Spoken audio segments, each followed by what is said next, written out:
This is our first time playing Green-Black Elves with 4 Clancallers. This is a viewer-submitted list, but compared to the Green-Black Elves list we've played in the past, it looks like they've trimmed 2 Elvish Visionaries, a Nettle Sentinel, and then something else I'm not currently identifying. Maybe I think there was a third Ezuri, maybe?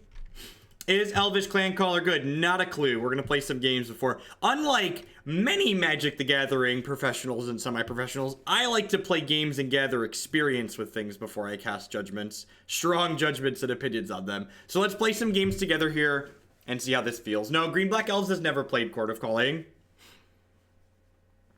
I don't think there were 4 Lead the Stampedes in the main deck.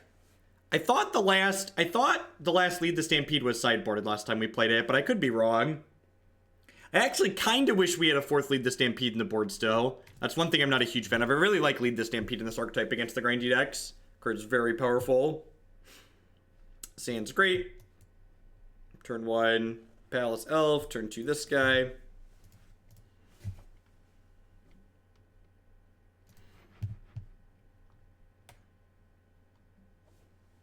So this is based off of the deck list that top 8'd 2 or 3 Grand Prix ago when it wasn't playing Court of Calling. I'm a pretty staunch believer in that you shouldn't play Court of Calling in your Elf deck if you're just the green-black aggressive version. I should update Stream Decker. Just because this is an aggro deck. So don't try and pretend that you're some kind of weird toolbox deck. Like, your goal isn't to be interactive. Your goal is to kill your opponent faster. So just like Lead the Stampede generates raw cards, which is what you want. You just want a raw number of elves, not a specific elf by and large. Oh yeah, I should tweet that we're playing elves, huh? Oh, did I take a picture yet? That's a better question. I don't think I took a picture. Let's take a quick screen-a-rooney here.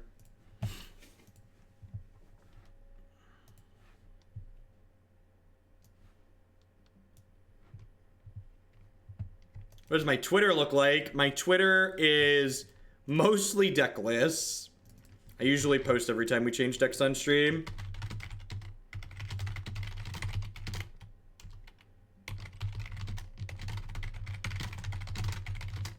I should update the stream title too, actually, now that I'm thinking about it. Get that updated everywhere. Good to go, good to go. Ooh.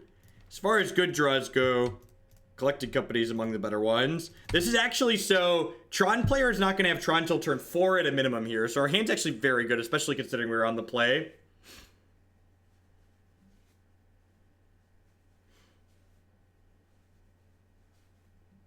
Reed Duke's a sharp cookie.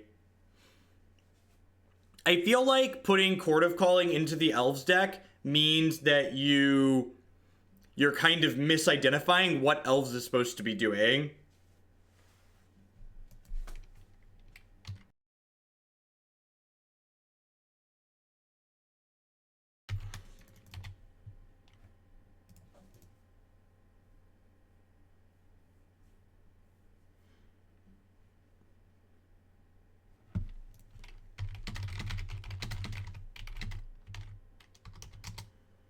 All right, so this turn should be pretty absurd, right? So we go Heritage Druid into Dwynen's Elite into make 3 green plus this, cast Shaman of the Pack with Shaman of the Pack's trigger on the stack, cast Collected Company. Are they dead? They're pretty... No, I think they're actually dead, right? Did we just turn 3 lethal them? I think we just turned 3 lethal them. Yeah, that's like 7 dudes, right? Oh, that's 8 dudes? That was a good start. That was a good start, chat. Oh, you know what I just realized? It's super dark in here. I forgot to turn my actual lights on when I started streaming this morning.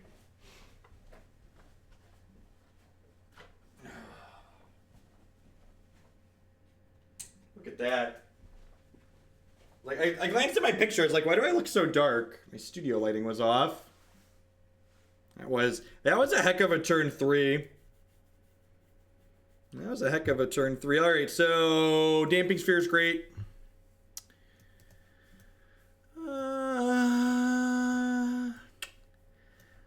actually know if I want to bring in any of these other cards. So one of the things that I think people are super prone to doing with decks like this is boarding too much. This is a linear deck, and unless we think our opponent's linear draws are better than our linear draws on average, we should shy away from sideboarding too much. Do we think a couple of Thoughtseizes are good?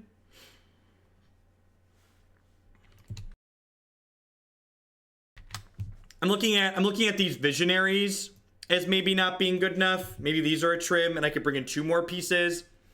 I could see Thoughtseize. I could see Reclamation Sage. I could see Abrupt Decay. I could see like one of these 2. How do we feel about Rec Sage? I feel like they're gonna have positions where we get to kill O-Stone with this. That keeps our creature count high for Collected Company too. I kind of don't mind this. Yeah, they're so live off the top that the Thoughtseize is probably pretty medium. I kind of like this, and Damping Sphere especially will give us a lot of opportunities to tag Oblivion Stone with Reclamation Sage, because they have to like pay 3 for it and then like wait till turn 5. So they have a hard time playing and cracking O-Stone in the same turn with Damping Sphere.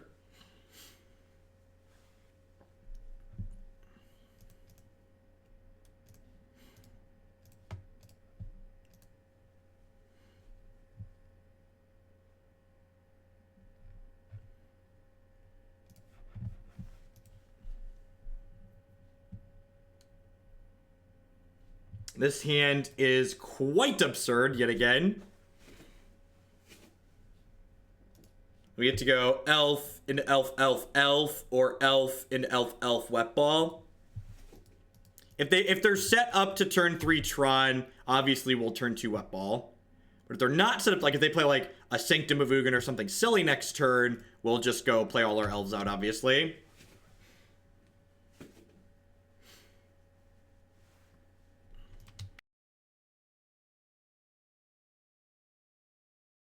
Sweet. So they're not going to have turn 3 Tron. So we get to go play this on elf, play Llanowar Elves, Heritage Druid, tap 3, play Elvish Archdruid, just like get our mana going. Playing this deck, do you think this deck wants another mana elf like Elves of Deep Shadow or Nettle Sentinel? Genuinely don't know. It's possible. It's possible. Your hands that you have a mana elf on one are definitely much better than the ones where you don't. So I could see going up to 9 or even 10 of them. Our hands both of these games, our hand game 1 was probably the most absurd hand this deck could generate in terms of linear draws. And this hand is not far off either.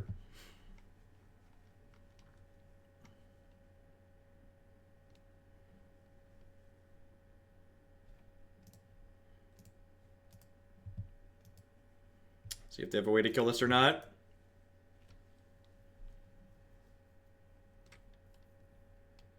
Could have played out the other Heritage Druid. 10 out of 10 could have played out the other Heritage Druid. Yep. I could have tapped this and then had 3. Thank you for pointing that out.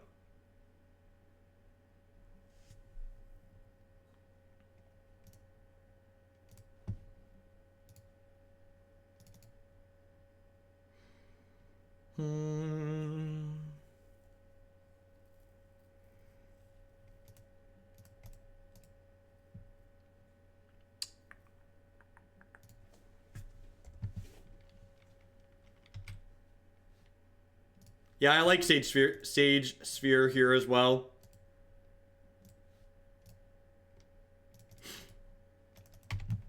They got the tower that they put into play.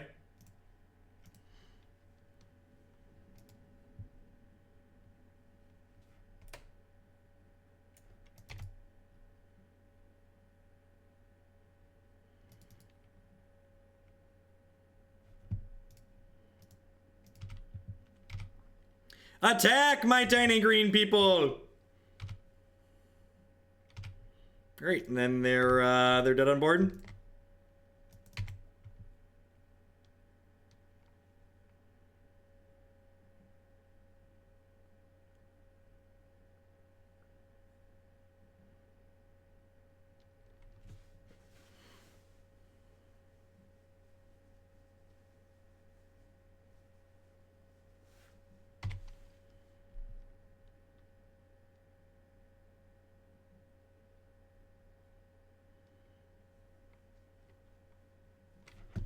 GG's opponent. Wow, we ran them OVER. That was a tight set on the elf part. This deck is doing something that's very objectively powerful.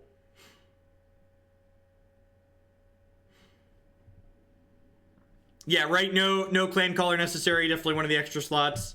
Well, we're 1-0. We're waiting for the second match to pop with I'll just like to thank everyone for hanging out here today. Welcome. My name is Jeff Hoagland. I'm a full-time streamer and content producer here on Twitch. If you're enjoying my stuff, please consider subscribing to my channel. My subscribers are the people that keep me employed here full-time. Without their support, I wouldn't be able to do this nearly as much as I do now. Past that, you can support my stuff by checking out some of my wonderful sponsors. MTGOtraders.com would love to buy and sell some Magic Online cards with you. And if you use code Hoagland PayPal at checkout with them, you'll save 8% on your singles orders there. Honey would love to save you some money. Honey is a free browser add-on that when you install it using link bit.ly/HoogleHoney, you'll be supporting my content here at no cost to yourself. What Honey does is quite excellent. When you're shopping online, it takes a look at the stuff that's in your shopping cart and then searches automatically online for coupon codes to save you money on things you're going to be buying anyways. And if it can't save you money on the things you're buying, it leaves you completely alone, so it's unobtrusive and only pops up when it can be helpful, so be sure to check that out. Lisa would like to get you on your way to a better night's sleep.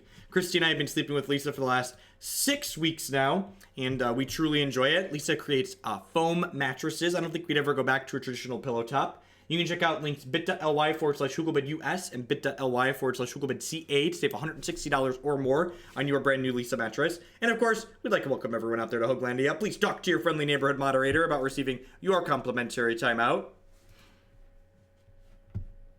We are on the play here, and Sand's very good. And is very good.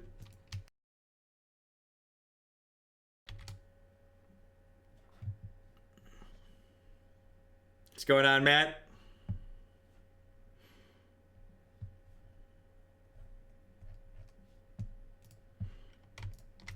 All right, these are my elves. My elves are amazing. Yeah, I think Clancaller probably, like, I don't think we needed this card to make this deck playable, but I definitely think that Clancaller is a reasonable addition to a deck that was already playable.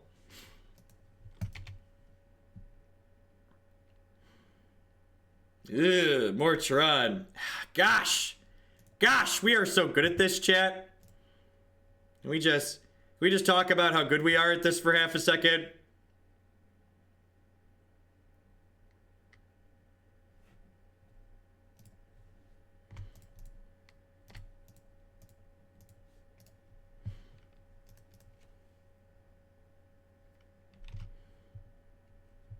Hold on, folks, we're gonna do it again.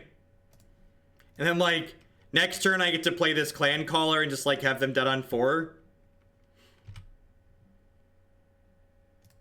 Oh, gosh. Oh, gosh.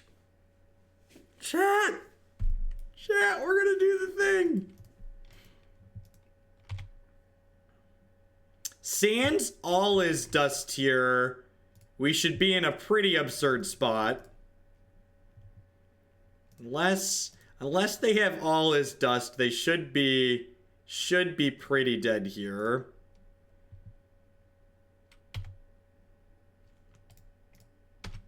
Smash. Can we kill them through Wormcoil? They're dead through Wormcoil, aren't they? Yeah, they are. Yeah, they are. Alright, don't Tron piece all is dust me.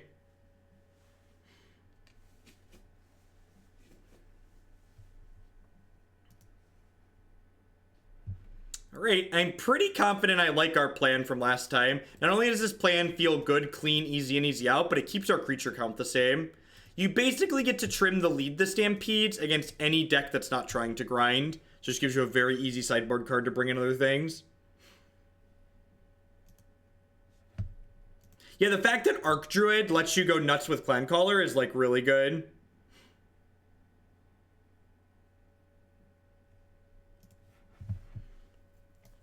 This hand is not a keep. Does not have an accelerant, does not have a damping sphere. Well.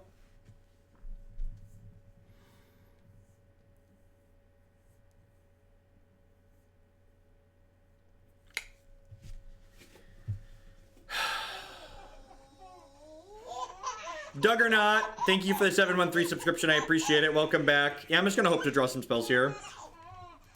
Just gonna hope to draw some spells here. Our chance to win on 5 is pretty low, especially without the Lead the Stampedes. Yeah. I think our chances of like drawing creatures with this hand are better than our chances of winning on 5. Yeah, we're a critical mass deck for sure. This buys us a little bit of time.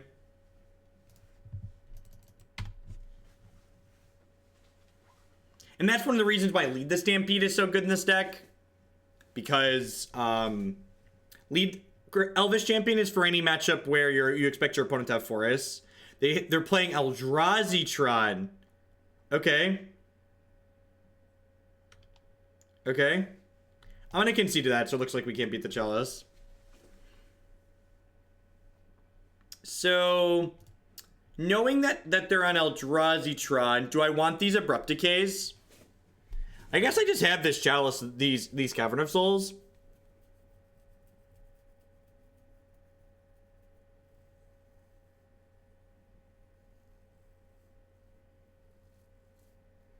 Yeah, I would agree with that. I could see having just more accelerants in the place of Nettle Sentinels. Yeah, that's what I'm thinking, Zach. Like, we have the 4 caverns anyways. I think I might just hit submit. The other part is that, like, Sphere is just less good against Eldrazi Tron. So, like, I'm not even sure if I want this card in this matchup. I almost feel like I don't, honestly. Part of me just, like, wants to do this. Like, Maelstrom Pulse is a card that can, like, kill their monsters and clean up Chalice. Yeah, I'm just gonna do this. I think. This is better than the Damping Spheres.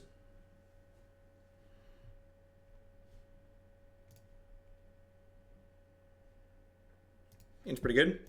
Not absurd, but just fine. Playable for sure.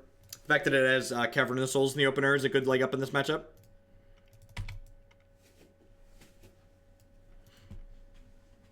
If we really want to draw a 1-drop elf or a Dwynen's Elite here, so that we would kind of go nuts with the Heritage Druid.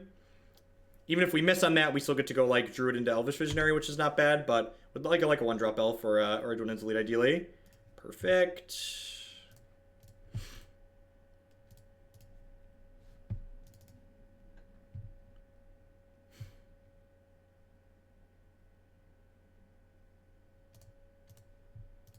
The Sphere does hit Temple, but, like, what they're ramping into really isn't that scary by and large.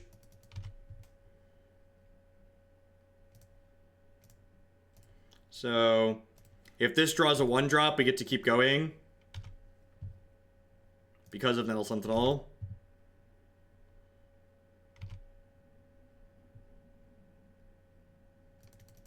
Alright, that's not the worst.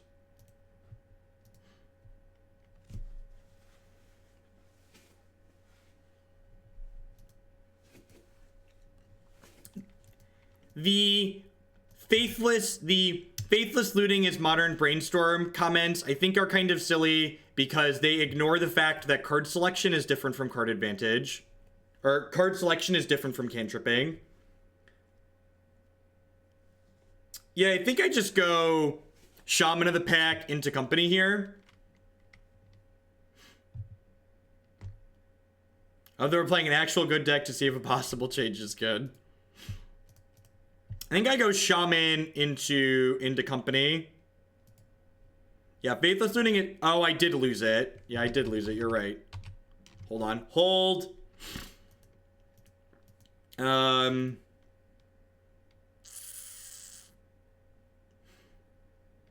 I'm just going to cast company to start then.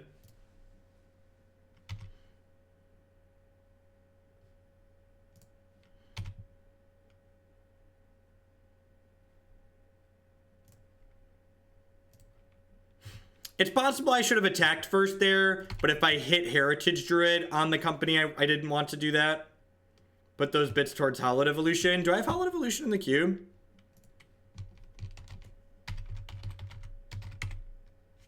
I do have Hallowed Evolution in the queue. I forgot we had that in the queue. Yeah, you're right. 10 out of 10.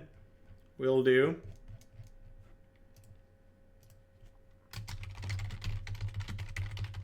Need to build that at some point when it gets close. This is why we have a queue that's written down. Makes it much easier to remember things. Well, I mean, If they don't all as dust us here, we're in a great spot. I'm like, they can't, they're dead if all they can do is kill the Archdruid, they're dead. If all they have is a Thoughtseer, they should be dead. Head Punter, thank you for the 4-month resubscription. I appreciate it. Welcome back. Yeah, they're dead, right? Clancaller is still lethal. They block here and then die.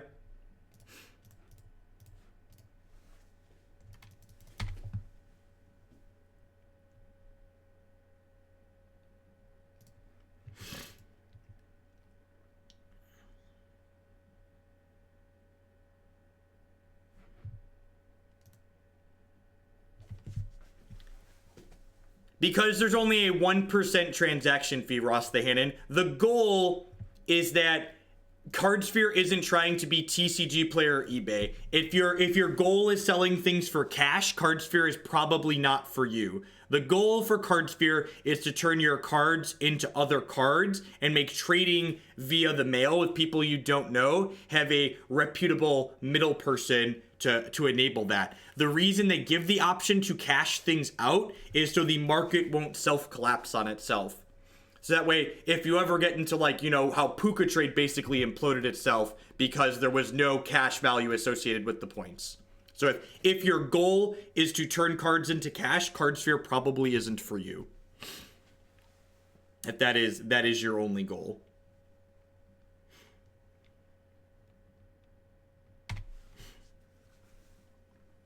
We are 2-0 in this league. We've beaten Tron twice. Beaten Green Tron and then Eldrazi Tron.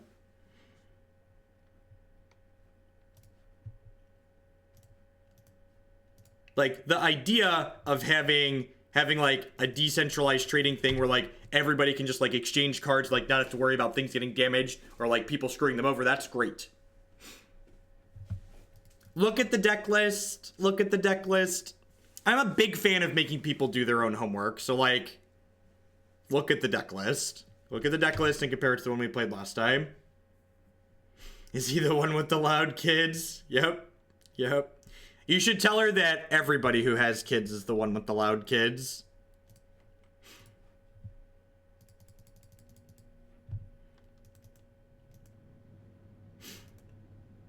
Yes, 100% the hat case.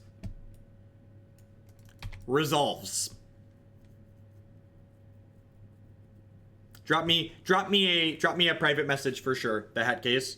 Or ideally, send me an email from the account that you submitted the deck from, so I know that it's you.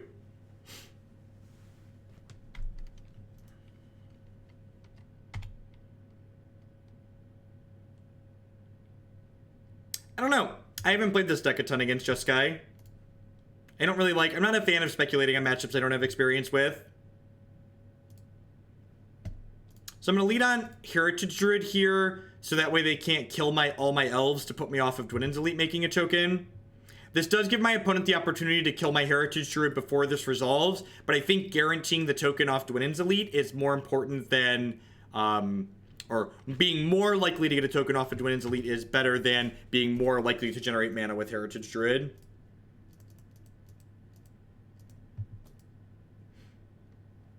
We did beat Eldrazi Tron.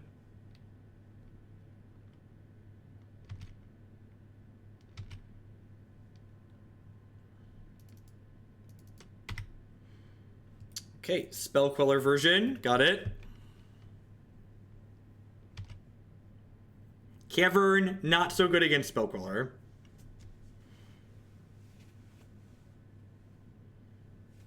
We're probably not beating Electrolytes anyways. One of the habits you want to break as a Magic player is, while it's good to be able to identify cards you can't beat, not making plays because of cards you can't beat is silly. Because if you can't beat the card anyways, don't play around it. Just accept the fact that if they have it, you're going to lose the game. And if they don't have it, you're going to destroy them.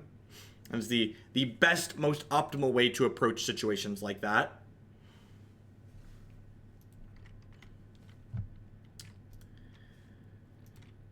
I'm going to jam this Lead the Stampede while their Cryptic is down.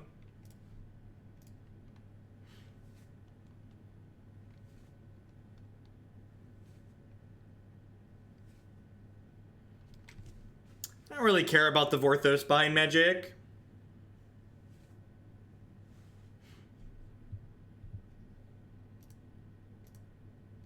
Just want to play sweet games. Alright, so we should be in the clear for counterspells here, because if they had a counterspell, they would have played it on the Lead the Stampede almost certainly. And I don't think I'm supposed to play around a sweeper game 1 out of the Spellcaller build.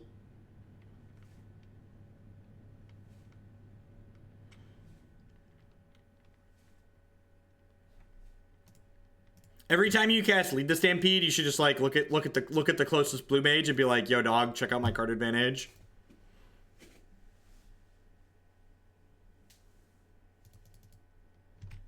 I think if I was worried about beating sweeper style decks, I would definitely play the 4th copy of Lead the Stampede before I played anything else. I think Lead the Stampede as a way to gas back up is the best way to interact with this style of deck, or play through this style of deck with elves.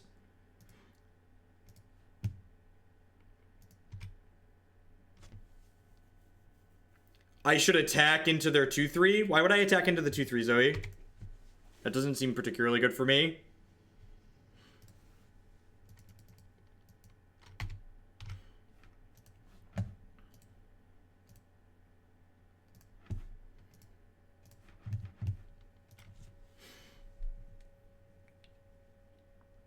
It's hard to know.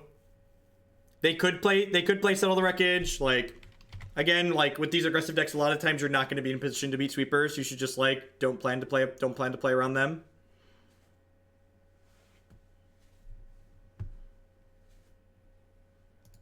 Well, our deck has neither Court of Callings nor Selfless Spirits, so the deck you're describing is a different deck than what we're playing.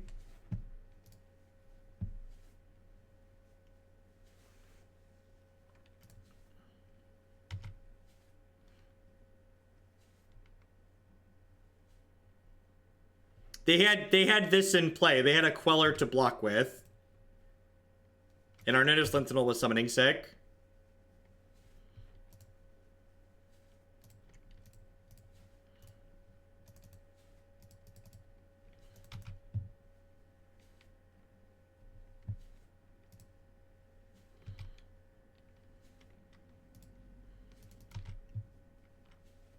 I'm gonna attack with the Sentinel as a 4/4, I think. Then we'll play the Shaman of the Pack post-combat. We have a Cryptic Command to tap draw here. Nope, okay, interesting.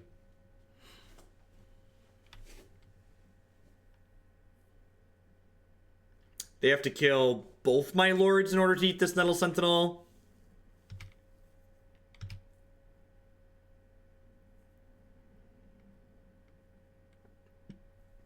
Yep.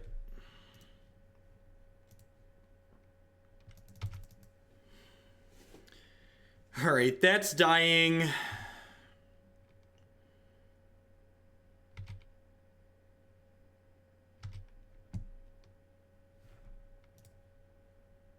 Oh no, friendly fire. Somebody on timeout, Yaki.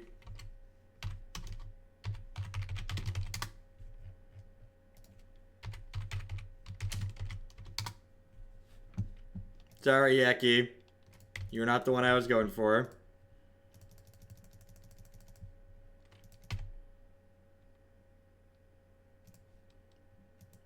I didn't Shaman first because it gives my opponent free information. My opponent's incentivized to kill my stuff regardless. I guess I technically got one less point in because they ate the Nettle Sentinel, but I wanted them to use the removal spells not knowing that I had a Shaman of the Pack to follow it up.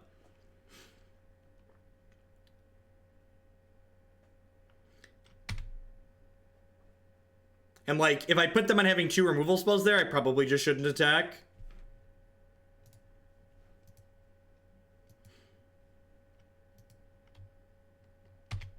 Yeah, it also lets me untap the Nettle Sentinel. That is true.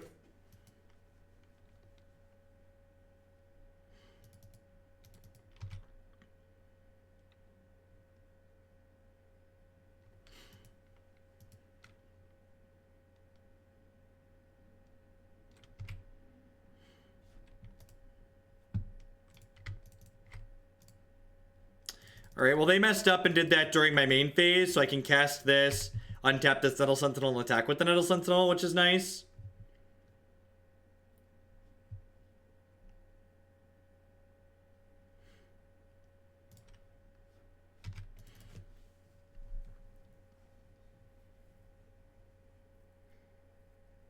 This deck also makes for like absurdly quick leagues on average. We're in game 1 of match 3 and we're only a half hour in. Steam Flogger with the you caught friendly fire sub gift. Thanks for the support.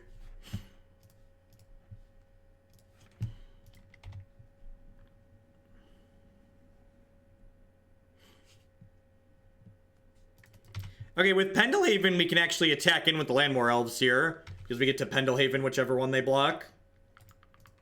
So they bounce. We are 2-0 in this league.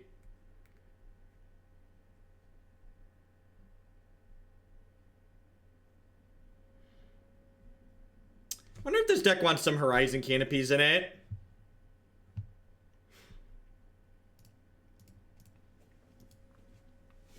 Wonder if this deck wants some Horizon Canopies in it.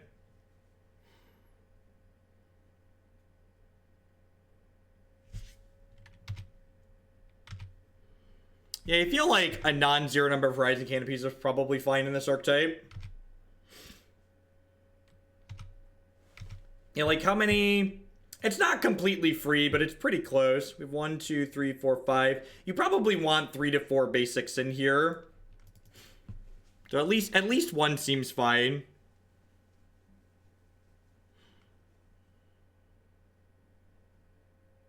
Oh no, chat! They're sculpting our minds! How can we ever possibly hope to win the game against Jace the Mind Sculptor? He's coming for us, chat. He's coming for us. It's coming in hot, hot, hot. Do, do, do, do, do, do.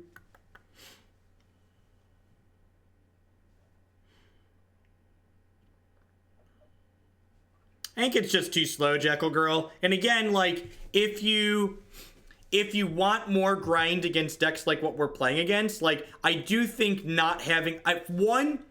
I think this deck is pretty good against control decks to start because of Lead the Stampede and Collected Company. 2, I think you'd play the 4th Lead the Stampede before anything else, and I'm kind of sad not to have a 4th Stampede in my sideboard.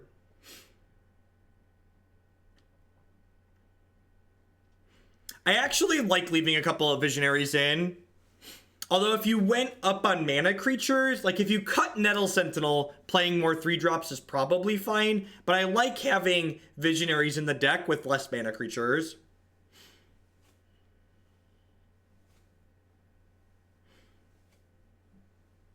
Well, you don't play Supreme Verdict, Cryptic Remand. You don't put Supreme Verdict in your Spellqueller deck. No, I don't think Decay is worth it. I'm like looking at these Thoughtseizes and this Duress, wondering if these are worthwhile. But I don't even know if I want to cut anything.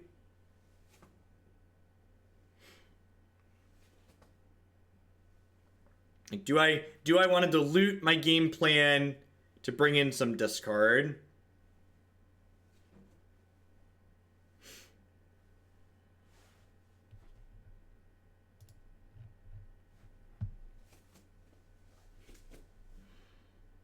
Think I want to get rid of Ezuri? I guess Azuri's pretty bad if they're killing our stuff. What do you think about this? Let's do this.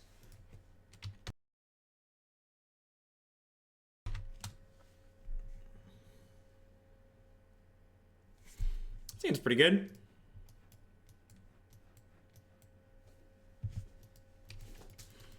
Regen is pretty good against Jeskai. Maybe. It's good against, like, exactly a sweeper in specific board states, but, like, Jeskai tends to have enough counter magic or spot removal on average that, like, killing the Ezuri before they sweep you is whatever.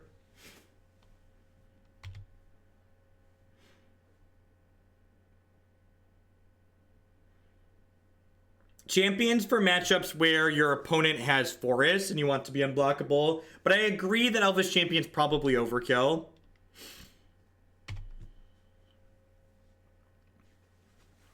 I wouldn't fault you for, like, keeping one, but I really want to fourth Lead the Stampede in the sideboard of this deck. I definitely think not having the full 4 is bad.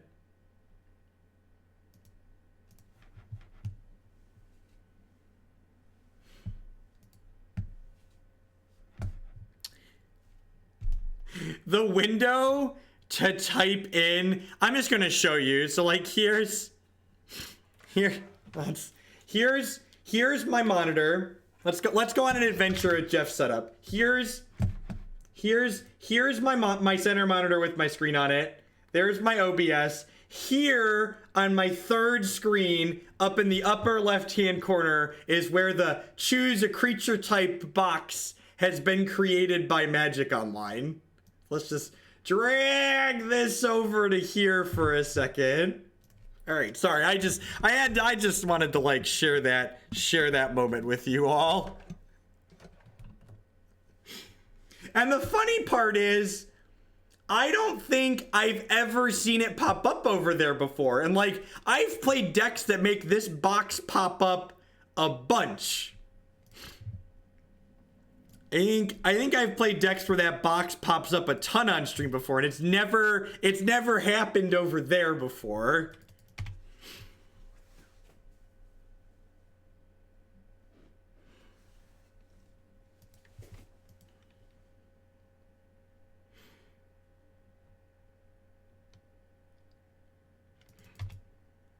Magic Online really doesn't like that my center monitor is a different resolution than my other 2 monitors, because when it pops up the notification windows too, they appear at random just like that, but they appear, like, in the center of the screen sometimes too.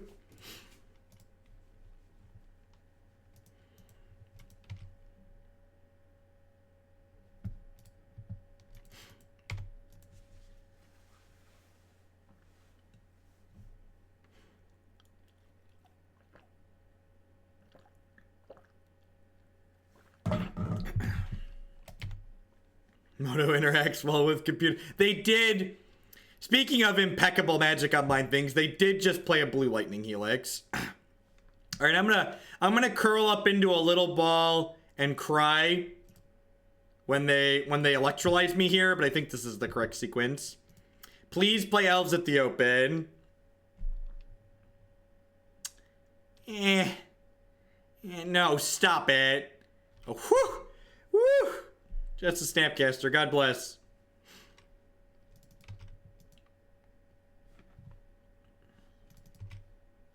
I'm gonna play Spellstutter Sprites at the Open. For the record, I know that this deck is a higher raw power level than casting Spellstutter Sprites, but Spellstutter Sprites speak to me on a primal level.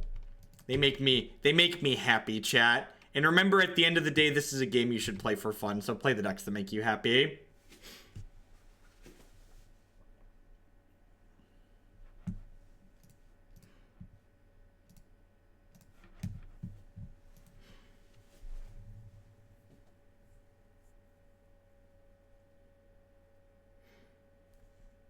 And it's not even just Spellstutter Sprite that I enjoy playing. It's just the entire counter burn archetype is one that I find extremely enjoyable to play Magic with.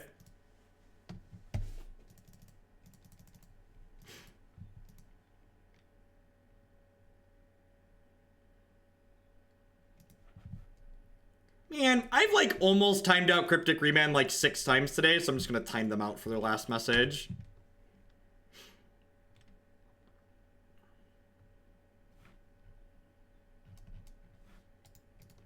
Deck with these.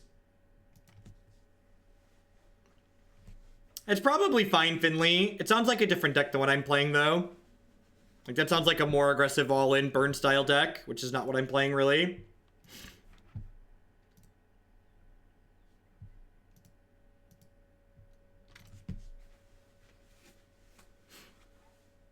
I think the more aggressive all-in style of Delver decks like that are much worse against combo on average because they don't have counter spells. The Unsleeved Media guy isn't allowed to play Sanctioned Paper Magic. So do I want a company here? I think I want a company. Now I'm gonna start by attacking.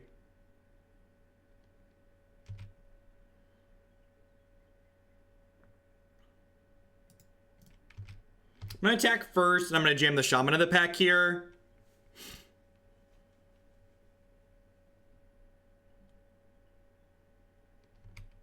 Deal. Alright, blocks.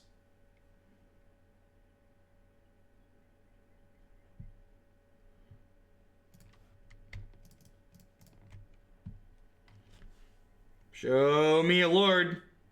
Alright, there's a Clancaller, saving the day. Someone asked about Clancaller a second ago. It's a pretty good one. It's a pretty good one. And if they don't kill the Clancaller next turn, we're gonna go get more Clancallers with her. And I am 10 out of 10 just putting this Elvish Mystic into play. Like, verdict me, baby. They've been missing land drops. They need to have untapped land verdict here.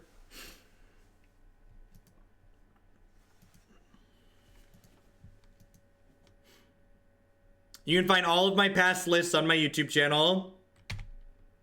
YouTube.com/Jeff Hoagland. All of the deck lists are posted in the archives. I'm going to concede if we don't draw a spell. Well, that's actually a pretty good one to draw. So this is only going to drain for one here, but I get to go ahead and play Dwynen's Elite as a follow-up. And like, again, if you could imagine, like, if one of these forests was a Horizon Canopy, we'd be in a much better spot, right? And again, I don't think it's wrong to play my cards out there in the face of a potential verdict. They've been missing land drops, and they're very, very dead if they didn't find the sweeper that turn. We play 18 lands in this deck. Not that you'd know, because we currently have, you know, more lands in the deck that probably plays 24 or 25. You should read Dwynen's Elite, Slid Panther. Please, please read Dwynen's Elite. All will be made clear if you read the magic cards. One could argue reading the magic cards often explains the magic cards.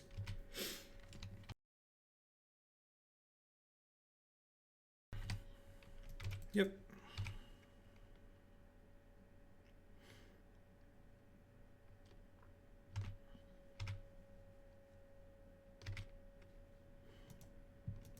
Yeah, we need to Lead the Stampede or a company to get back in this game.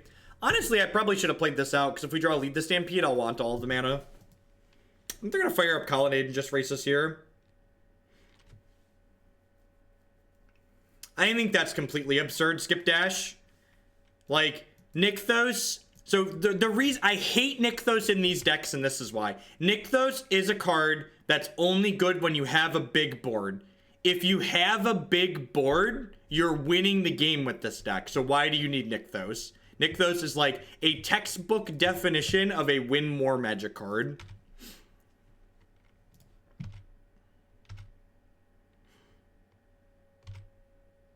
Like, saying reading the magic card doesn't explain the magic card by citing Chains of Mephistopheles is like saying computers suck because Windows 3.1 was bad. Like, it's just kind of a shitty comparison.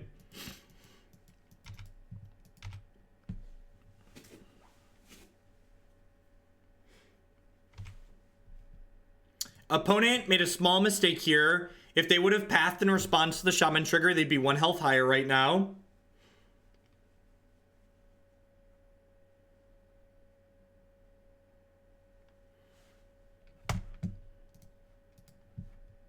So remember, the Shaman trigger checks upon resolution. How many, what's it called, is going to deal?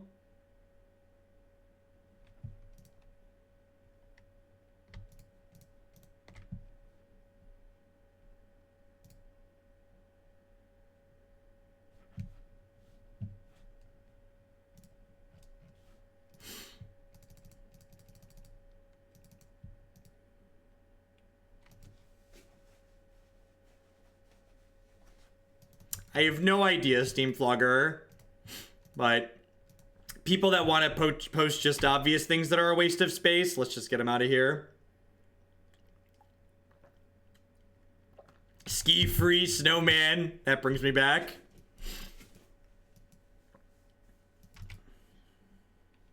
Is this a snap secure the waste here? That makes sense. We're actually... I guess it depends on, like, what we draw. If we draw, like, a Lead the Stampede or a Company, we could possibly turn this around. But with the Celestial Colony, they're actually going to race pretty easily here.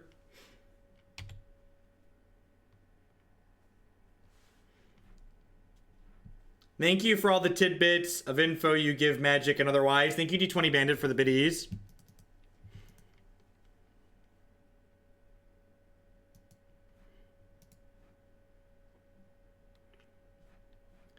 This is not my deck list, so this is a viewer-submitted deck list like a lot of the decks we play here. I do really like this deck list. I think between Lead the Stampede, Collected Company, and Court of Calling, you can't play all of those cards because then you don't have enough creature density in your deck. Probably got like 2 draws at a Stampede or a Company here. And like, this game's a really good example of like why Collected Company, or why Lead the Stampede and Collected Company are just like better than Court of Calling in this archetype. Just because like, we're able to catch back up in a game like this with those cards, whereas Court of Calling is just like an expensive tutor, effectively. I actually boarded out Ezuri in favor of some discard spells, which may or may not be correct. If we'd have found a discard spell early, it would have saved us from the Supreme Verdict, but we'll see. So they have us dead in 3 with the Celestial Colonnade. And they're currently winning the race, so unless they draw a piece of spot removal, I assume they're going to keep beating down with the Colonnade.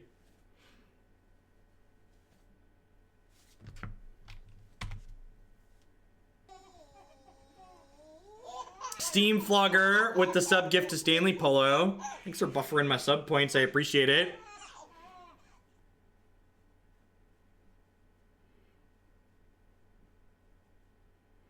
This deck only plays 18 lands, chat.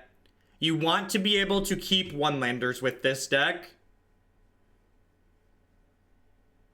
Every colorless land you add to this deck comes at a very real cost.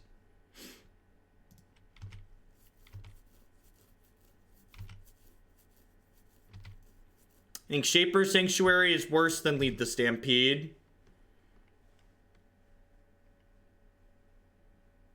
I think if you want more grindy cards past 4 Lead the Stampede and 4 Company, Shaper Sanctuary is probably fine. What problem are you trying to solve by adding Dismember to this deck? What issue do you envision that it has that you're fixing by adding a piece of spot removal? That's the question you want to be asking yourself.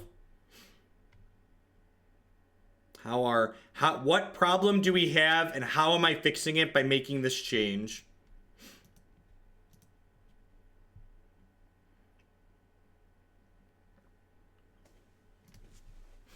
Sylvan Messenger's interesting. I forgot that card's modern legal now. Yeah, that card's probably fine. I do think not having a 4th Stampede in the deck's probably wrong. Yeah, and I think this build, especially if you just get the 4th Stampede in your 75, is already very reasonable in these interactive matchups. So you don't really need to go ham with more.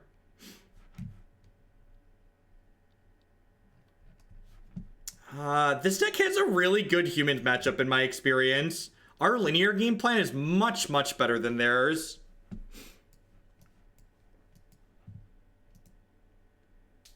I feel like Dismember just for humans is probably really narrow.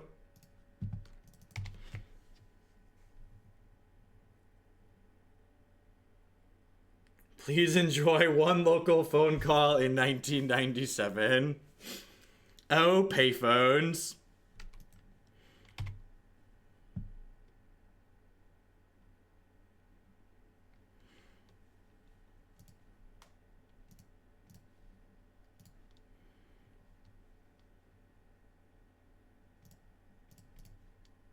I mean, like, we have Abrupt Decays to board in already.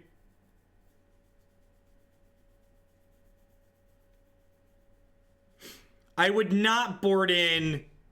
If your argument is we want Dismember to board in against Jeskai control, I think you're not understanding what this deck's role is in this matchup. I love Oreo97. Thanks for re-upping that Twitch Prime. I appreciate it. Welcome back. It's good to watch a streamer who calls you out for nonsense. What's going on, Skip Dash? Thanks, Gims. Alright, so...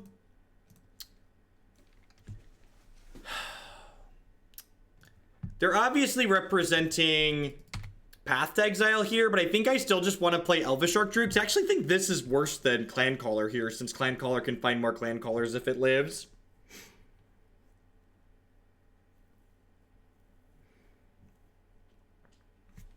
For the record, I actually don't think Surgical is that bad in this deck. Because this deck can have a medium time against Dredge on occasion, and its Surgical is good against Storm, which is a harder matchup. I don't know that I'd necessarily add them in, but like, I think if you were in specific formats, you could say, like, if these Fracturing Gusts aren't super useful to you, these could be something else like Surgical.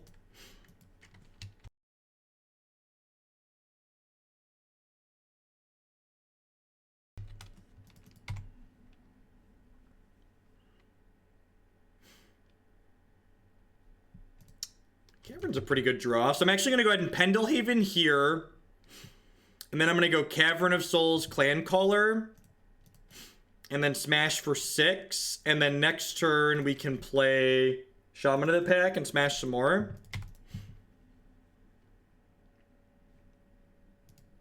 Really not a big fan of Leyline in decks that don't have Faithless Looting.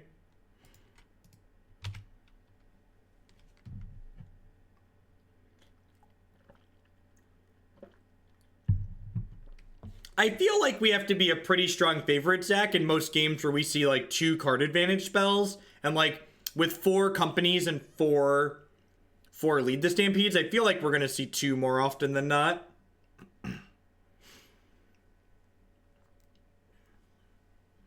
Yeah, the Fracturing Gust seem a little bit strange. I'm not sure that like I'm really a fan of that effect. Yeah, I think you just want to maximize how effective your sideboard cards, your high impact cards off the top after your opponent's killed all of your stuff. Like, in order for Shaper Sanctuary to be good, you need to be playing it on the first turn of the game, which makes it pretty significantly worse. Like I said, I think someone else suggested Sylvan Messenger. I really like that idea as the extra copy of something.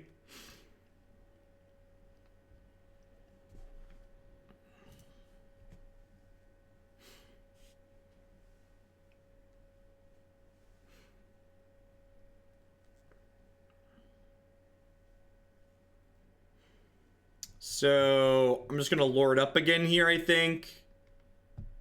Tap this, play Archdruid, hit them for 6 again.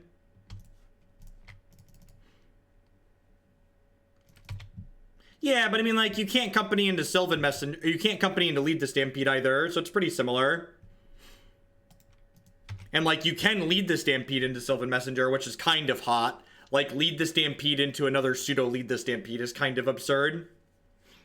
So they need specifically an untapped white source plus a sweeper to clear the board here. The fact that they played a Damping Sphere on the Clancaller makes me hopeful that maybe they don't have it, but, you know, if they do, they do. And again, like, I think before you made that many changes, I would definitely recommend playing a bunch of games with the deck to make sure that these are actually things that are useful for you to be doing. Remember, just because your collected company is an instant doesn't mean you have to play it on their turn. You can and should play them on your turn when your opponent's tapped out. This exposes us to another sweeper a little bit, but I think they are more likely to have a counterspell than they are to have another sweeper here. We've not yet, Brett.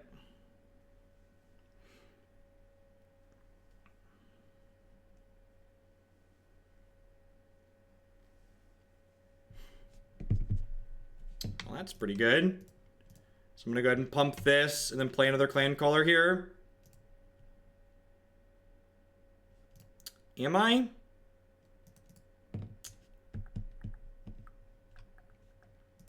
I'm actually going to enter combat here. Because if they Cryptic me, I'm going to play the Shaman of the Pack, because this is lethal.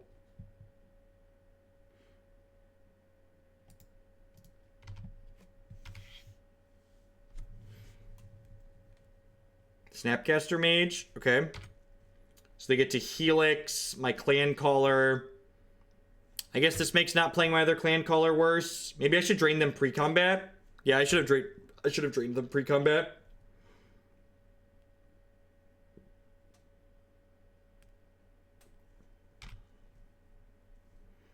I'm gonna drain for less now.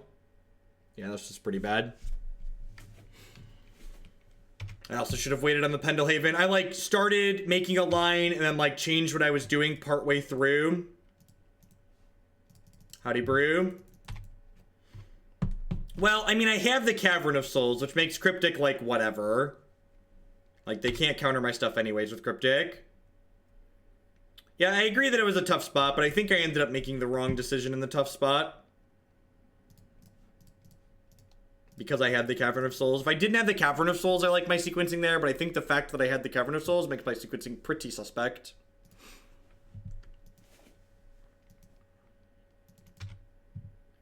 I'm pretty confident they don't have a Snapcaster Mage, because if they had a Snapcaster Mage, they would have snapped Verdict on their turn, I think. Although I guess it's possible they didn't have another... They didn't have another basic to fetch. I'm going to play this Gilt-Leaf Palace out here, because this way if I draw another untapped land next turn, I can use my Clancaller's activated ability.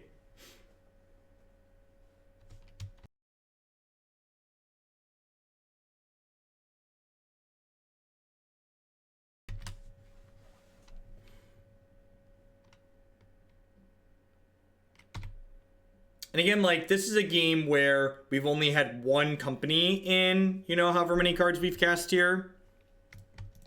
And every company or Lead the Stampede we draw gives us a much better chance to win.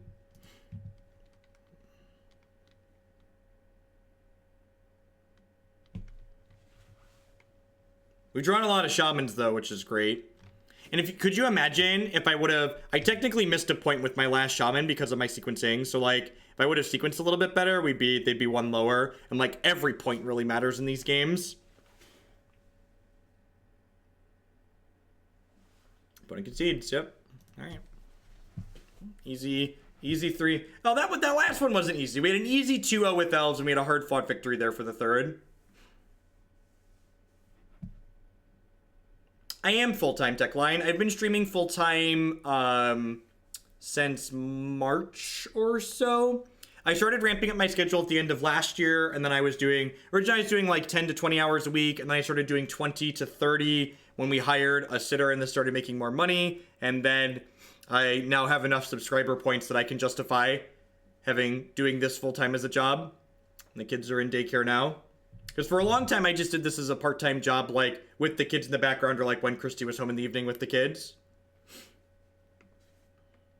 But the kids are older now, and they enjoy going to daycare or school and playing with other kids, too, so it's mostly a win-win. Yeah, definitely.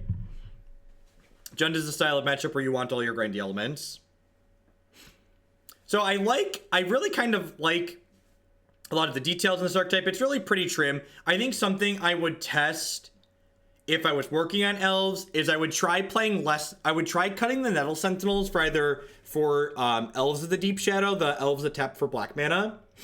I think I would take the 3 Nettle Sentinel and turn them into 2 Elves of the Deep Shadow, and then maybe play another Elvish Visionary or another Ezuri. Or maybe just the 4th Lead the Stampede in the main. And then as far as the sideboard goes, I don't know that these Fracturing Gusts or these Elvish Champions are particularly good. I feel like a lot of the places you want Elvish Champion, you're probably pretty good against anyways.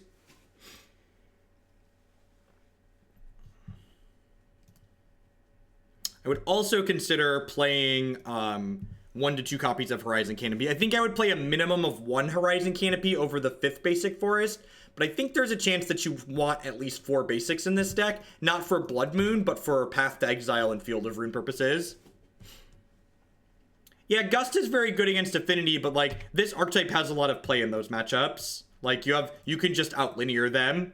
And I think if you were to cut, that was a good second land drop, by the way. And I think if you cut Fracturing Gust, you'd add like another Rex Sage. Like we have Rex Sages and Abrupt Decays for those matchups anyways. Another Jeskai opponent, perhaps? I think I'm gonna just go Elf into Clancaller here.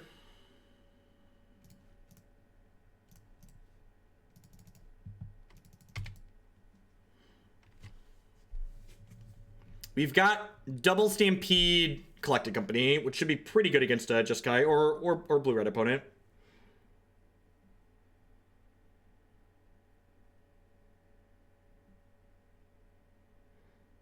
Looks like straight blue-red. They didn't fetch a white source, and they have Desolate. Desolate Lighthouse is usually a sign that they're doing. So I think I'm just going to pass here and, like, upkeep this Collected Company. You got engaged today. Congrats. Yeah, definitely. When we do, I always try to do a wrap-up at the end.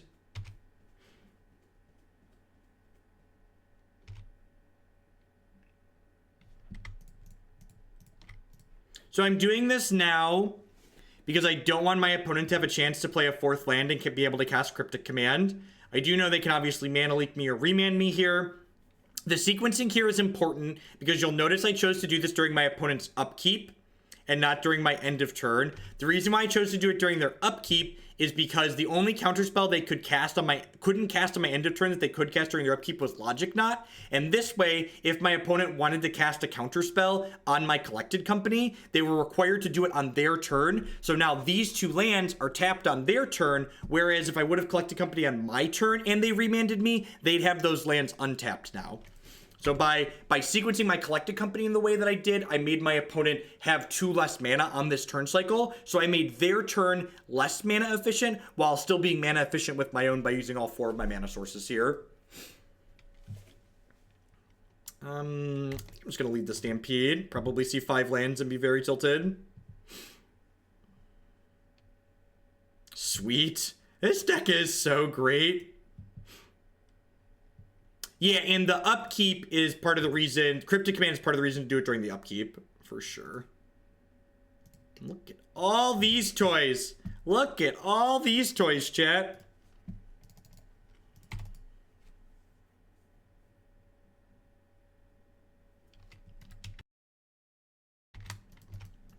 Two of the things you want to be thinking about when you have a card like Collected Company or just instants in general and non-Collected Company decks is that I feel like a lot of people pigeonhole themselves into like, this is an instant, so I have to play it like on my opponent's end step or like inside of combat. And like you often, it is correct to sequence your instants on your turn because your opponent's tapped out or during their upkeep for the mana tying up sequencing that I just talked about.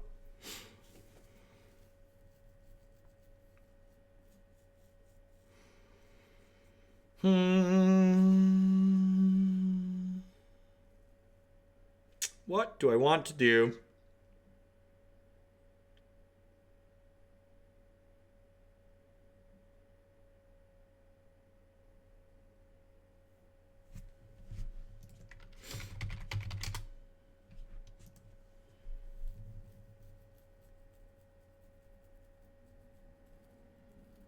We don't know what they're doing. I think I'd hedge and just assume that they're playing a fair deck rather than trying to race an Emrakul because I don't think we're racing an Emrakul. So like, again, don't put yourself in positions trying to beat things that you're not going to beat anyways. Just like play the game to beat as many things as you can. Yeah, I think I'm just supposed to play I'm like trying to figure out what I want to do here. I think it's just play Archdruid and like smash for 6 here. Like they're at 15. We kill them pretty quickly. There's no reason to turn their counterspells into real magic cards here. And, like, even if they have removal for this Elvish Archdruid, I'm still, like, hitting them to 12, which I think is fine. I could also see an argument being made for, like, sticking Dwynen's Elite this turn. Just because it, like, makes... Dwynen's Elite makes removal spells slightly worse. Because, like, removal spell on my Lord is obviously very good. But removal spell on Dwynen's Elite is less good.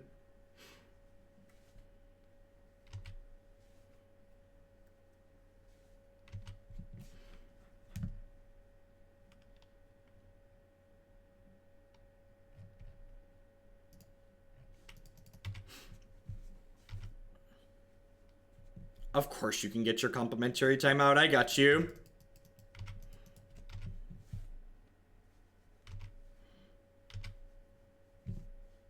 It always makes me chuckle when people like do something, they get timed out, and then they come back and do the exact same thing.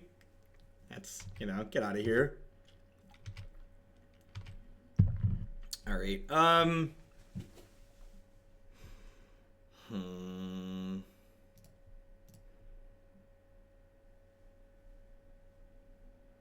I'm going to lead on this.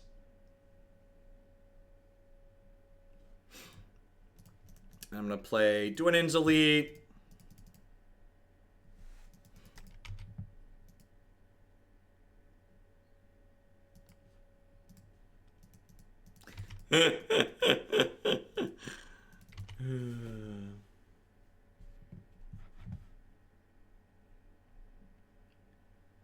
I, as a non-sub, will never be subs, by the way.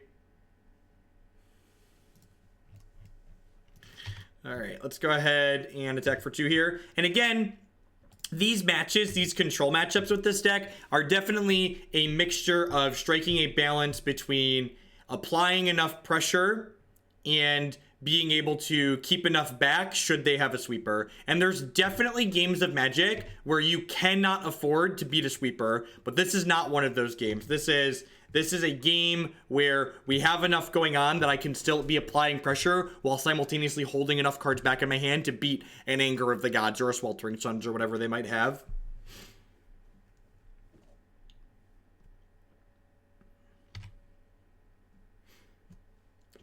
The hardest part about playing around a sweeper is identifying when to go, nope, just can't beat it, let's try and kill them.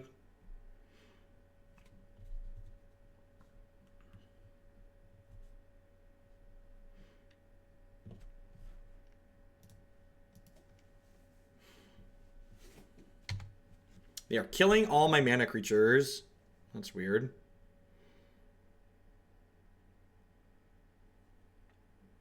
Oh, they're killing my mana creatures because of that. Sure.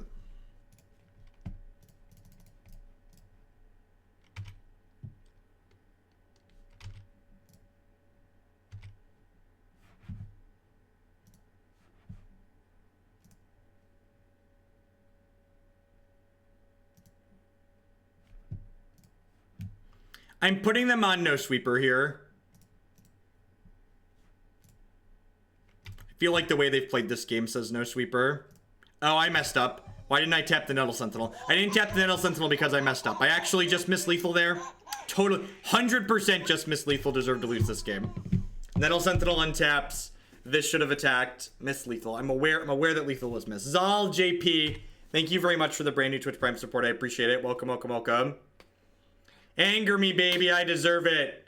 I deserve to die.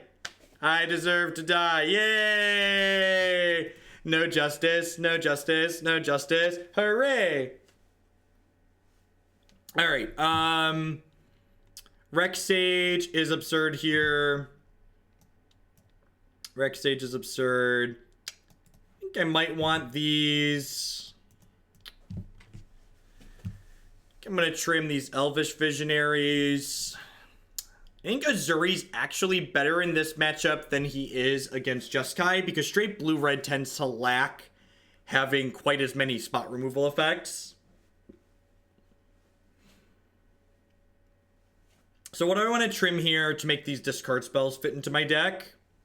Thanks, Saul. I'm glad you enjoyed the YouTube. Thanks for popping into a live one to support me with the Prime. No, I don't think I'd play Fracturing Gust. I think Fracturing Gust is a little narrow. Bob Smith with the big $5 donation.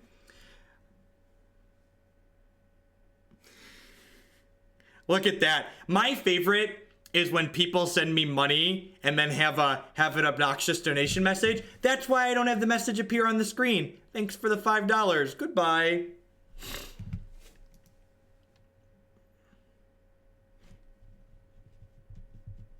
Is Sentinel underwhelming in removal heavy games? It's a card that, like, yeah, I don't think Ezuri is very good. I don't think Ezuri is very good against super removal heavy decks. How do I feel about this? I'm gonna do this. Let's do that.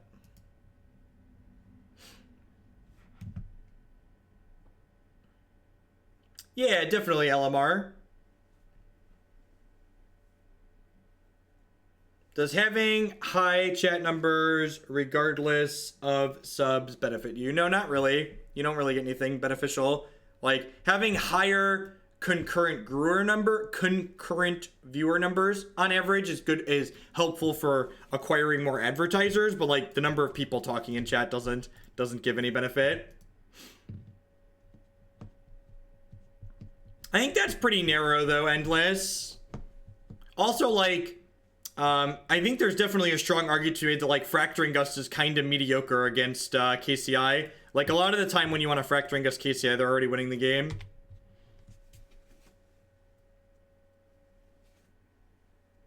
There's a deck list on your screen. If you're on mobile or Stream Decker's not loading in your browser, you can type !deck in chat to get a link to a deck list.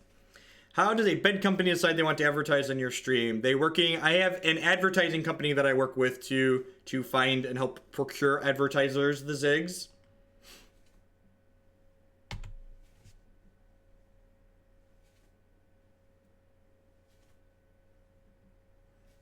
I am from the Midwest, so I'm going to feel really bad if they lightning bolt me here, but I feel like if they had bolt, there's a chance they would have played it already. So I'm going to go ahead and do this.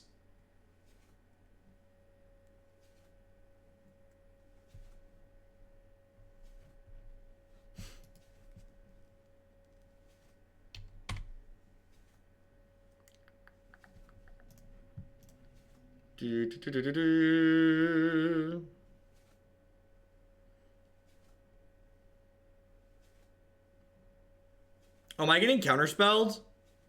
I think I'm getting counterspelled. Oh, just that. Deal.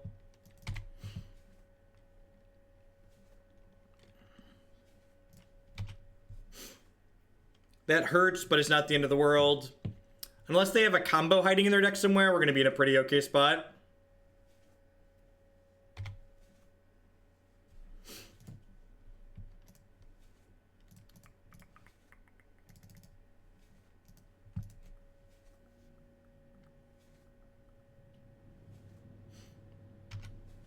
No, I don't really attend Grand Prix.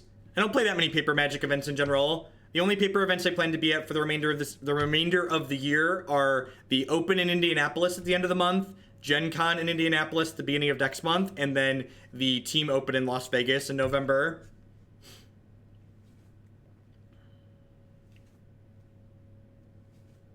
That's true too. You're talking with me right now. Right now. This is my hand. I'm sure it's about to be down at Collected Company.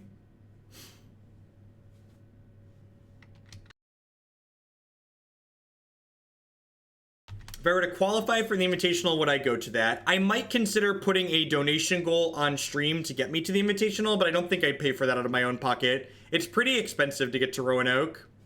Flights are like $500 to $1,000 usually out of the airport near where I live, or even Chicago. Who's my team for Las Vegas? Kent Ketter and Matt Bamonte. The gods are very angry. Very angry. Land, please. Ding. Ding. Let the parade of Shamalamans begin. The fact that this thing's just like a 3-power creature too is so great. I would like to attack for 3.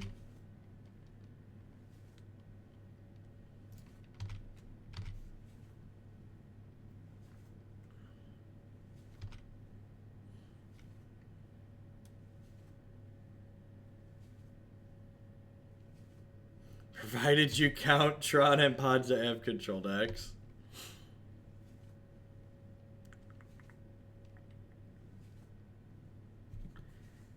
Might I suggest a digital game you might enjoy in your not streaming time? I know you like board games and Sentinels of the Multiverse.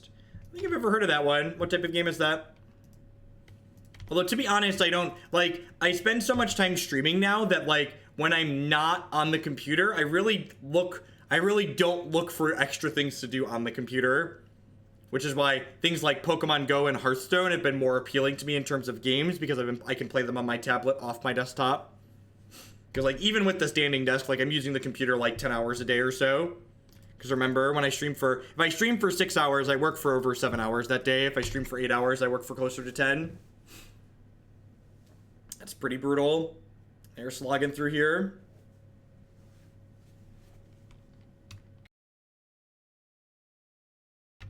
Another part of the problem with streaming non-Magic games is that my viewer count for non-Magic games is significantly lower.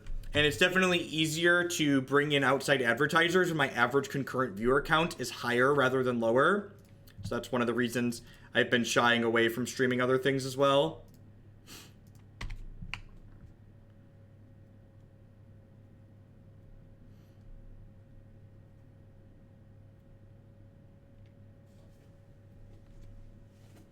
I did make their Cryptic Command live there with my sequencing, but that's what it is.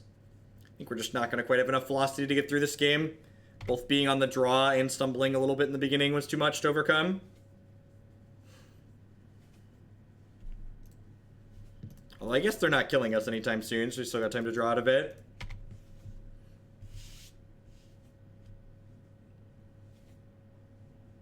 Yeah, the fact that they have so many cards in their hand is what's going to make this very difficult. Harvest Pyre, yep.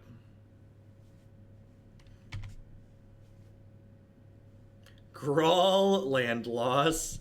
MTG Top 8 has arguably the most interesting naming scheme of any of those sites.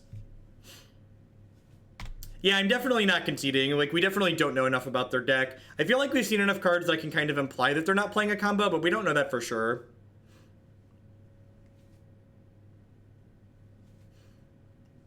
We've played a good bit of Infect. My general blanket statement about modern decks tends to be, if your deck can Goldfish a turn 3 kill, it can't be that bad. And Infect definitely checks that box. Infect can Goldfish a turn 2 kill, in fact.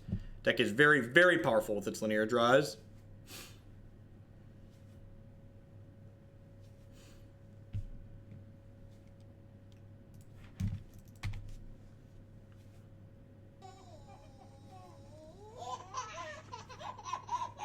Swimmy Dude, thank you for the Twitch Prime support. Welcome.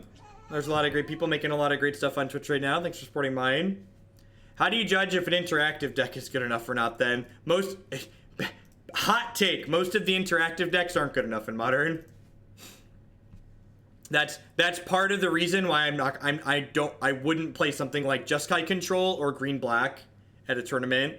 Mardu Pyromancer is probably the only interactive deck I would recommend on power level in Modern, and that's only because it gets wins via Blood Moon and Snaring Bridge and Line of the Void. Delver Fae can kill people on turn 4. That deck can be fairly linear when it needs to be. And, like, don't get me wrong, I love playing interactive decks, but just if I'm spending time preparing for a tournament and I'm spending, you know, $200 on hotel and entry fee and gas, like, I want to have free wins to make up for the losses that I'm going to take.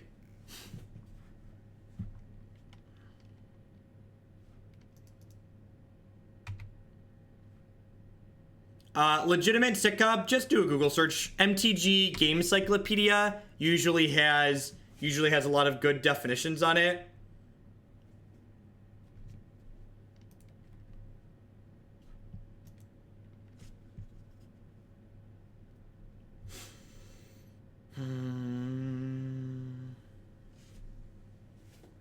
Am I happy with how I sideboarded? I'm gonna cut these Rex Sages. I'm gonna bring in this Duress. I'm gonna bring in this Nettle Sentinel. Jeff, I know you're down on Legacy right now, but which deck / archetype do you enjoy playing the most? The Show and Tell decks are pretty good. Omni Show. Those decks are powerful and kind of interesting. Seems like not great, but it's fine.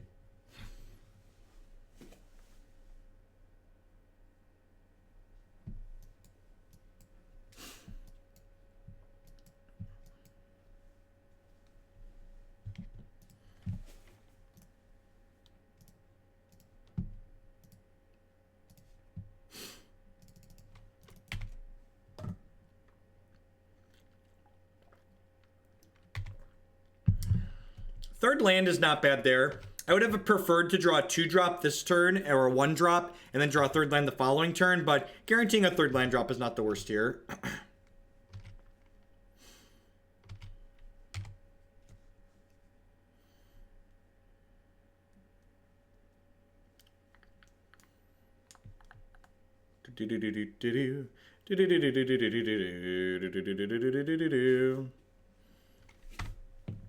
So, what do I want to do? I think I just Shaman of the pack here.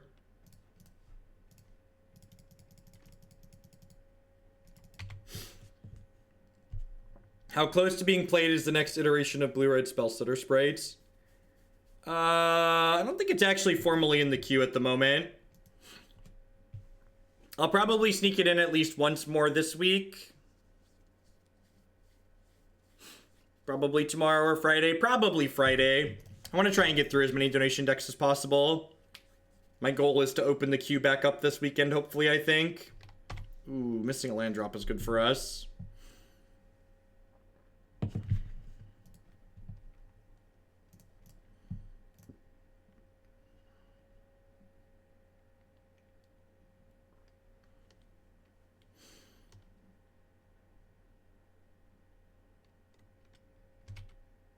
This is a superb window for me to resolve my hopefully a draw 4. Just a draw 2. Still, like, green divination, not bad. They left Remand in against our deck. Their deck really must not have good sideboard for us, huh? They have Remand in postboard.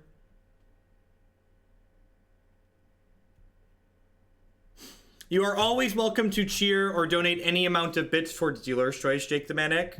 That's always an option on the table. My dealer's choices are all going to be going to Blue-Red Fae. Between now and the thing.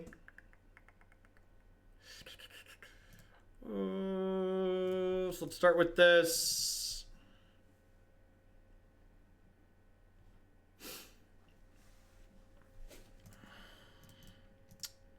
I'm actually just going to attack here to start.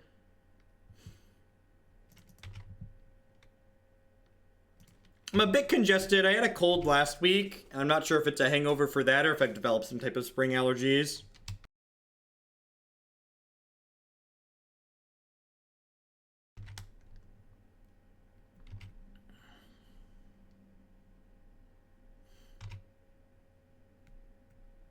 This is pretty bad for us. Need to trade with both our things. What is a Regice and why should I care?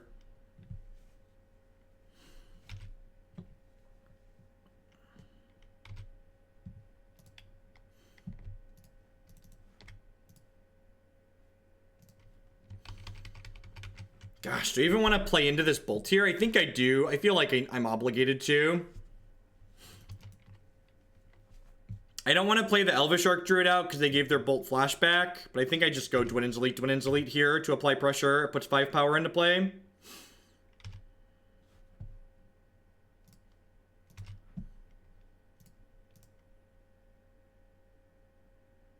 Only people on Twitch who rationally communicates with the viewers. I try.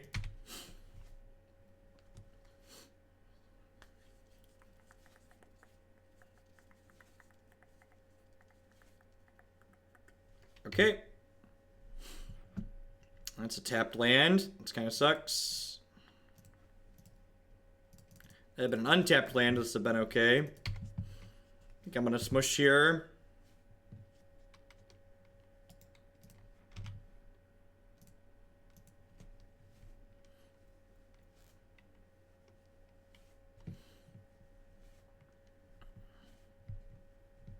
All right. I'm going to concede to this anger here. Jake the Manic with the $10 donation. Thank you very much. Dealer's Choice. Fingers crossed for sprites. Well, I just got super punished for being an idiot and not playing this land last turn. This is a card that can pull us back in after an anger here. This should be in play untapped right now. Instead, I'm going to put it into play tapped right now. Feels bad. Just don't hold your tapped lands, chat. Never do it. Holding an untapped land is whatever. Stop holding your tapped lands. Learn from my mistakes.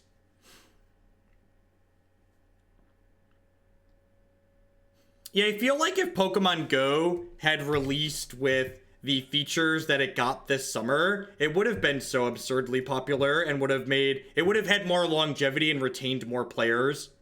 They basically just released a beta version of their game. I think it definitely hurt them a lot in the long run. Well, their deck has Remand in against us post-board, but it's still absurdly good, so we're going to go ahead and pack it in here. The old concession Thoughtseize, a fan favorite. Let's play the 5th match in this league before we wrap up with the Elves and do some The Clancallers have been fine. You know, there's a lot of times where you company and are looking for a Lord, and having more Lord density is good. What's going on, Dirty Inn? I do what I can. I do what I can. Well on our way to 3 and 2. Yep. They did have a pretty big launch. You're not wrong.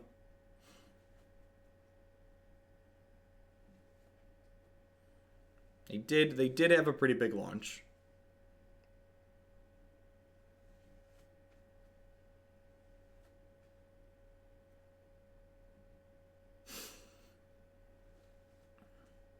Yeah, they added the ability to trade Pokemon. Like, I feel like basically the only thing Pokemon Go is missing that I would like to see is, like, the ability to battle with people who are friends, right? Like, that's what you did with Pokemon as kids, right? You got to fight your Pokemon against each other. And I'm sure that's not a you know, arbitrary thing for them to add in.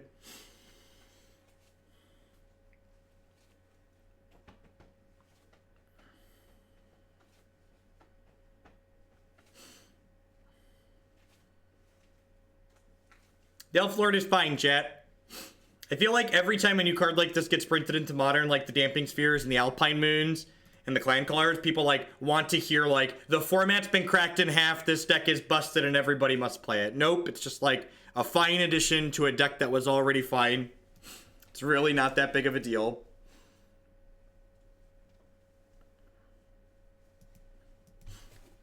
This deck has a very bad Storm matchup. So Damping Sphere is great. It also helps you dunk on Tron, which anybody who's played this stream before knows I'm a big fan of dunking on Tron.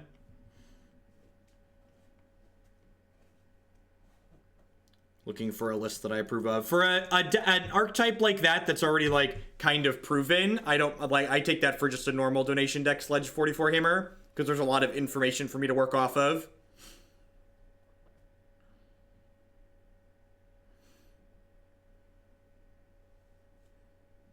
Because, in all honesty, I'd probably just take a list that... I'd look at all of the recently successful lists and then take the one that looks most reasonable to me. That's pretty minimal amount of work. I think we're not going to be linear enough this game, chat. There's a good chance we are not quite going to be linear enough. Hey, Rev Eddie, I hope you're feeling better. Everything went all right there. I'm glad you enjoy the stuff. Thanks for watching and thanks for the support. Are we dead to the Sink Moth? We're probably pretty close to dead to the Sink Moth, right? Maybe we're going to see the Fracturing Gust here and just, like, shut my mouth and just be like, Fracturing Gust is the truth, the light, and the word. So, this is 2, 3, 4, 5, 6, 7, 8. So they need 2 more artifacts here. They only have 2 cards in hand, so there's a good chance we're not dead yet. No, they're definitely not on the no-fly list, Majik. In fact, I find creature combo decks a lot of fun to play in general, so they're great decks to submit. They're just not powerful enough in the raw power sense that they're something I'd play at a tournament.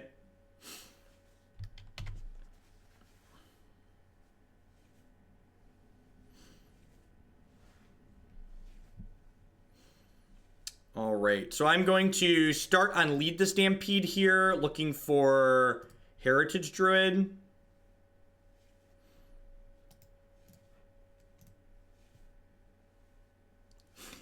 We're really good at casting our own spells and then conceding the game immediately after today.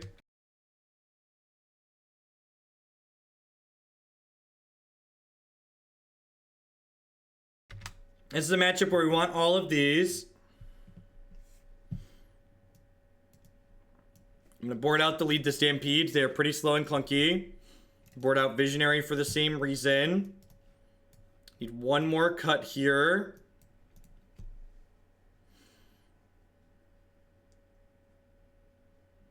Correct. I think Kiki Court is very slow and clunky and not particularly good. If I cared about my result in the tournament, I would not play Kiki Court.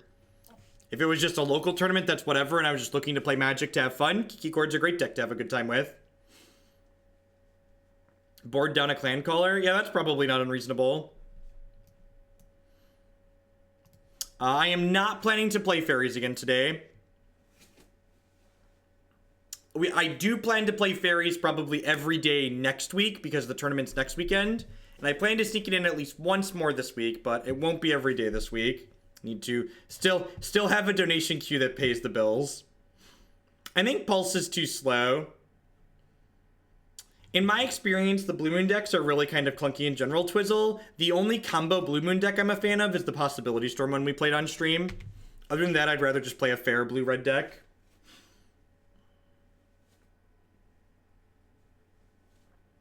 I'm really not a fan of Living End right now. You should go watch my YouTube video with it. We kind of talked about at the end of it why I'm not a big fan of Living End.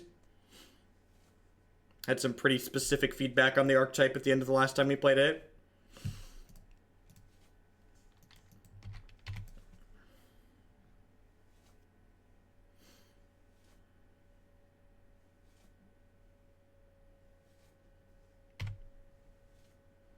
So we'll take 2 here.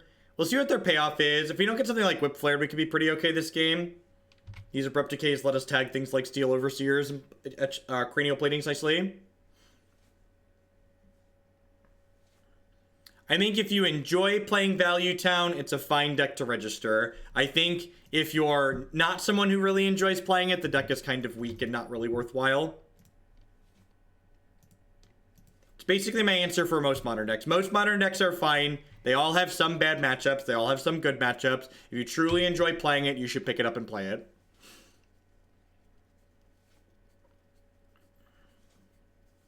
We played Eternal Command. I feel like we have, but if you asked me when, I wouldn't be able to tell you. I don't think that's true, Basic. I think there's probably a dozen or more decks in Modern that you could say, are you looking to win the Grand Prix this weekend? Okay, play these.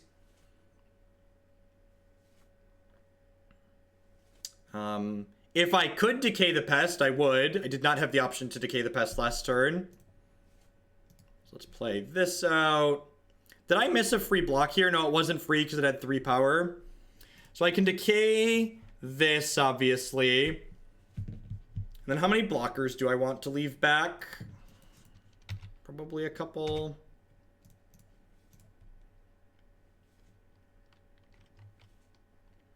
Yeah, I want to set up to deal lethal next turn.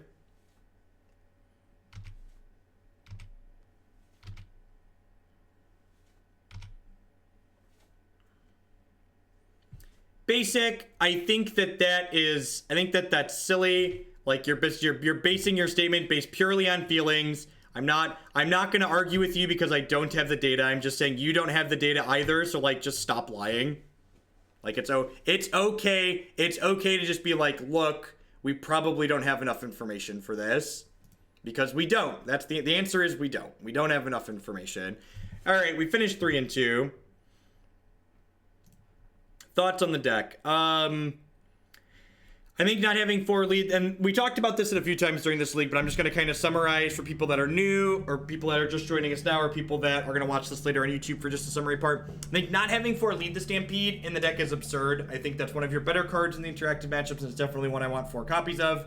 I think Elvish Clancaller felt playable, and it felt reasonable, but I don't think it's game-breaking. I don't think all of a sudden everybody needs to be playing Elves. I think if I were to play this deck again, I would try potentially cutting the Nettle Sentinels and playing some copy of Elves of Deep Shadow for not only additional black sources, but also for just more accelerants for your 3-drops.